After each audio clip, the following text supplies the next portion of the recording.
Bonjour à tous, nous sommes le mercredi 18 mars sur les marchés, toujours autant de volatilité, des mouvements extrêmement violents à l'image de ce qu'on a fait hier sur le CAC. On est passé de 4050 à 3750 pour remonter à 4000 en fin de journée, pour réouvrir ce matin en nette baisse à 3008, remonter à 3009. Là, on fait énormément de séances en quelques heures.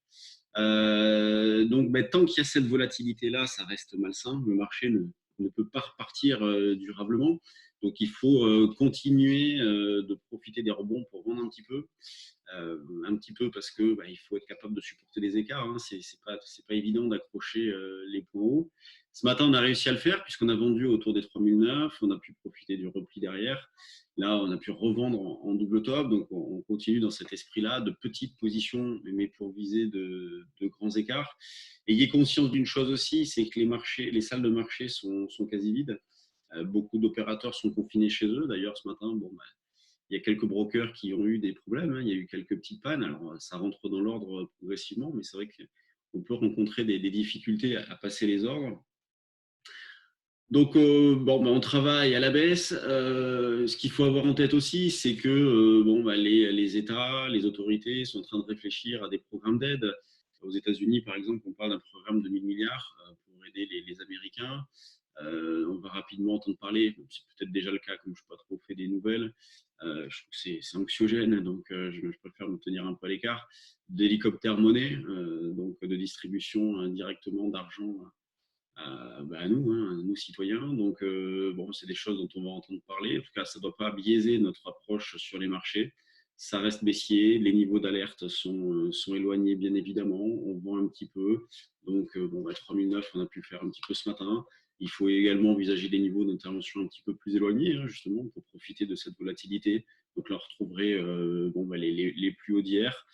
Sur le DAX, dans cet esprit-là, on a fait une petite zone de vente, 8650, qui constitue un pullback, niveau sur lesquels on a tenu cette nuit. Ce matin, on a buté dessous. Donc là aussi, on travaille vendeur. Au-dessus, ça serait la zone des 700, 715, 20, cette résistance-là qu'on voit assez bien. Donc, c'est si jamais le DAX prenait un petit peu de vitesse.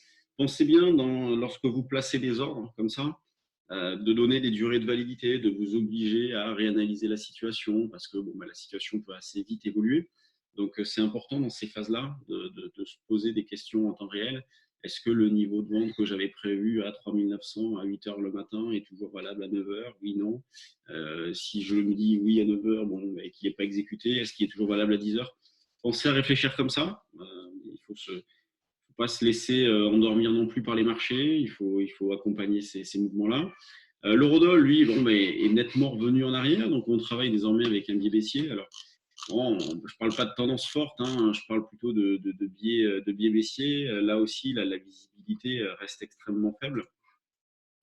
La situation mondiale est très compliquée. Vente sur rebond, cette fois-ci.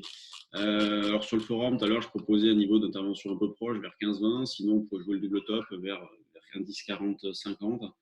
Et puis, on reprendrait le 1,1250 comme niveau d'infirmation. On va travailler dans cet esprit-là. Mais là aussi, de petites positions du fait du manque de visibilité. Sur les actions, donc ça part dans tous les sens. Il y a une grande volatilité aussi là, de grosses divergences avec ce matin donc l'aéronautique qui est nettement impactée. Airbus, Safran à moins 10, Unibail qui perd 9%. Alors, Unibail va détacher son dividende bientôt. Alors là, c'est énorme. Je crois que c'est 10 euros de dividendes. Donc, c'est assez impressionnant. AXA, donc LVMH moins 5, Sanofi moins 5. Bon, Sanofi, hier, on avait pris 3 ou 4, je crois. BNP moins 4, Total moins 3 et quelques. Le CAC, il est à moins 3,31. Je vais vous afficher le graphique là, parce que je travaille depuis chez moi. J'ai une organisation un petit peu différente. 560 millions à 10 heures, c'est pas beaucoup.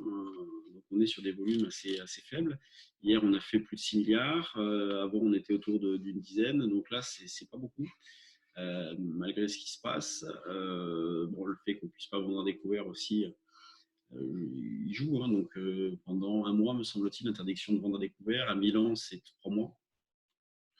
Accord, plus forte hausse qui prend 8. Donc bon, toujours énormément de méfiance à avoir sur ces marchés-là. Ce n'est pas le moment de prendre de grosses décisions de gestion. Éventuellement, bon, d'acheter quelques valeurs en se disant, allez, si ce n'est pas déjà fait ou en complément. Vous voyez, moi, il y a quelques temps, je vous disais, on peut très bien acheter 20-30%, pas plus. Bon, ben là, à un moment donné, on peut se proposer des questions dans l'idée de construire un portefeuille, mais il n'y a vraiment aucune urgence. De toute façon, comme je le disais au début de mon intervention, tant que la situation est comme celle-ci, c'est-à-dire tant qu'il y a énormément de volatilité sur les marchés, ils ne peuvent pas repartir durablement. Pensez également que vendredi, ça sera l'échéance, donc avec des pressions techniques qui peuvent être importantes aussi, même si je pense que bon, bah, ceux qui étaient en difficulté ont soit mis les barbelés, soit se sont fait liquider. Donc, bon, est-ce qu'on va avoir des gros mouvements? C'est pas évident, mais en tout cas, il faut réfléchir à ce que vous souhaitez faire au niveau de cette échéance-là, au niveau du roulement de vos positions.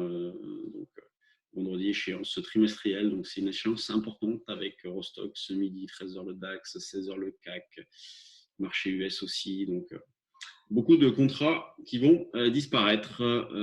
Bon, bah, merci de votre attention. Vous êtes de plus en plus nombreux à nous suivre.